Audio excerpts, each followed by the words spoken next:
वालेकुम स्टूडेंट्स। इस वीडियो में हम एमडी कैट से मुतल्लिक बात करेंगे, कब कंडक्ट किया जाएगा और एमडी कैट से मुतल्लिक जितनी भी अपडेट है वो आपको दी जाएगी। पहले हम बात करते हैं, हमारे पास जो यूएचएस के वाइस चांसलर हैं उन्होंने ये कहा था कि एमडी कैट ज़रूर कंडक्ट किया जाएगा। ये भी कहा था कि एमडी कैट जो है वो अक्टूबर के मिड में कंडक्ट किया जाएगा। अब देखिए, इसका मतलब बिल्कुल ये नहीं है कि अक्टूबर में एमडी कैट होगा। कह सकते हैं कि अक्टूबर में एमडी कैट कंडक्ट करने के चांसेस हैं, लेकिन कंफर्म नहीं है, क्योंकि कोरोना वायरस के हालात जब तक ठीक नहीं हो जाते, प्रॉपर एसओपीज़ को फॉलो नहीं किया जाता, तब तक हम कंफर्म नहीं कह सकते कि अक्टूबर में एमडी कैट होगा। तो उन्होंने ये एक्सपेक्टेड डेट दी है। एमडी कैट ऑनलाइन होगा कि नहीं? देखिए, ऑनलाइन तो एमडी कैट बिल्कुल नहीं लिया जा सकता, पहले ही मैं आपको बता चुका हूँ, क्योंकि एमडी कैट अगर आप ऑनलाइन लेते हैं तो उसमें बहुत सारे मसले मसाइल हैं जिसकी वजह से स्टूडेंट्स को जो है वो मेरिट में परेशानी हो सकती है। उसके अलावा एक बात और थी जो आपको न्यूज़पेपर्स में देखने को मिली थी कि एमडी कैट जो है वो 3 शिफ्ट में कंडक्ट किया जाएगा। अब देखें, जब तक कोई बात आपको यूनिवर्सिटी का रिप्रेजेंटेटिव या यूनिवर्सिटी की वेबसाइट या यूनिवर्सिटी की अथॉरिटी की तरफ से कोई बात पता ना चले, तब तक वो बात अनऑफिशियल होती है। तो न्यूज़पेपर में ये बात आई थी कि एमडी कैट 3 शिफ्ट में कंडक्ट किया जाएगा। तो ये अभी तक इसमें कोई ऑथेंटिसिटी नहीं है, इसमें अभी तक कोई सच्चाई नहीं है। जब तक कोई अथॉरिटेटिव बॉडी या फिर रिप्रेजेंटेटिव इस बात को नहीं कह लेता, तब तक आप इस बात को यकीन ना करें। अब अगर एमडी कैट 3 शिफ्ट में कंडक्ट किया जाएगा तो इससे स्टूडेंट्स के लिए एक जो है वो अनफेयर डिसीजन होगा, यानी स्टूडेंट्स के लिए एक नाइंसाफ़ी होगी। अब होता ये है कि 3 शिफ्ट का मतलब ये है कि सुबह और शाम की शिफ्ट होगी।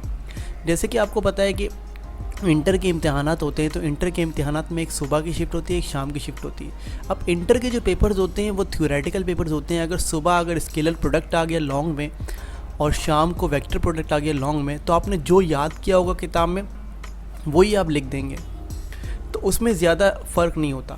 लेकिन आपके पास अगर एमडी कैट को आप मुख्तलिफ़ शिफ्ट में कंडक्ट करेंगे तो इससे ये होगा कि सुबह के बच्चों का पेपर शायद डिफ़िकल्ट आ जाए और शाम के बच्चों का पेपर शायद ईजी आ जाए। तो इससे एक स्टूडेंट्स के लिए नाइंसाफ़ी होगी और स्टूडेंट्स को एक एक नंबर पे एडमिशन नहीं मिलता।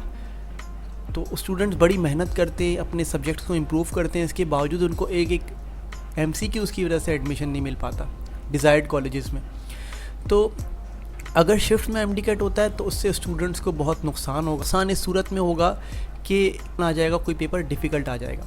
इस सूरत में कि क्योंकि पता है एमडी कैट में अब से बुक की लाइन्स नहीं आती, एमडी कैट में आपको कॉन्सेप्चुअल जज किया जाता है, और इसी वजह से स्टूडेंट्स प्रोटेस्ट भी उतर सकते हैं और स्टूडेंट्स प्रोटेस्ट भी कर सकते हैं। जैसे कि 2017 में एमडी कैट लीक हुआ था, तो फिर दोबारा एमडी कैट रिकंडक्ट करवाना पड़ा था। बेहतर ये है आपके पास कि एमडी कैट को एक ही शिफ्ट में कंडक्ट किया जाए। अपना जो टेस्ट कंडक्ट करवाता है वो अपने टेस्ट के लिए 15 से 20 सेंटर्स बनाता है, तो उनके टेस्ट 15 से 20 सेंटर्स में कंडक्ट किए जाते हैं।